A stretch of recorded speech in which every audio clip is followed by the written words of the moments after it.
परदेशातील शैक्षणिक खर्चावरून सुरू असलेल्या आरोपांवर अभिजित दिपके यांनी प्रतिक्रिया दिली आहे। पंतप्रधानांनी त्यांची डिग्री दाखवावी, सार्वजनिक करावी, त्यांनी कागदपत्र सार्वजनिक केली तर मी सुद्धा माझी सगळी कागदपत्र सार्वजनिक करेन, असं अभिजित दिपके यांचं म्हणणं आहे। मला वाटतं तक्रार माझ्या एज्युकेशन क्वालिफिकेशन्सवर आहे की मी कसं बॉस्टनचा खर्च घेऊ शकलो, थोडं बॉस्टनचं शिक्षण घेऊ शकलो। त्यावर माझं असं म्हणणं आहे की मी माझं स्कॉलरशिप लेटर आणि एज्युकेशन लोनचं लेटर दाखवायला तयार आहे।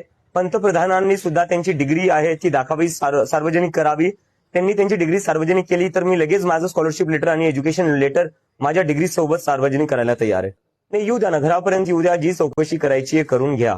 आपल्याला माहिती या देशात आपण जेव्हा जेव्हा या सरकारच्या विरोधात बोलतो, मी काय पहिला व्यक्ती नाहीये ज्याच्यासोबत असं होतंय।